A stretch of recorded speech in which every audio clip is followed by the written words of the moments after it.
বলো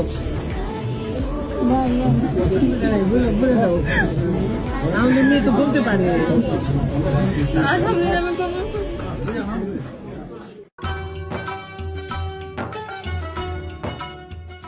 আফ্রিদিকে কবুল বলার সময় রীতিমতো কান্নায় ভেঙে পড়লেন টিকটকার রাইসা।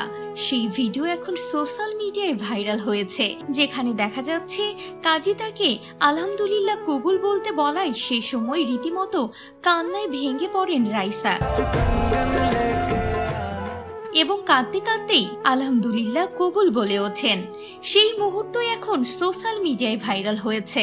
হ্যাঁ ভিউয়ার্স, সম্প্রতি তৌহিদ আফ্রিদির বিয়ের কয়েকটি ছবি ভাইরাল হয়েছে। তারপর থেকে একে একে ছবি ও ভিডিও প্রকাশ্যে আসতে শুরু করেছে। এবার প্রকাশ্যে এসেছে আফ্রিদিকে কবুল বলার সময় তার নতুন স্ত্রী রাইসার একটি সুন্দর মুহূর্তের ভিডিও।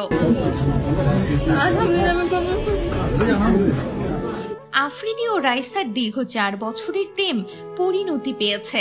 যদিও আগে থেকে গুঞ্জন রটেছিল তারা একে অপরকে ভালোবাসেন, তবে বরাবরই তৌহিদ আফ্রিদি তা উড়িয়ে দিয়েছেন। অবশেষে কালকে ছবি প্রকাশ্যে আসতেই সকলেই নিশ্চিত হয়েছেন এবং সকলে একটি কথাই বলছেন, বাঙালির সন্দেহ কখনো মিস যায় না। অবশেষে 4 বছরের প্রেমিকাকে বিয়ে করেছেন তৌহিদ আফ্রিদি। তো ভিউয়ার্স, আফ্রিদির স্ত্রী রাইসার কবুল বলার মুহূর্তটি আপনাদের কেমন লাগলো অবশ্যই কমেন্ট করে জানাতে ভুলবেন না।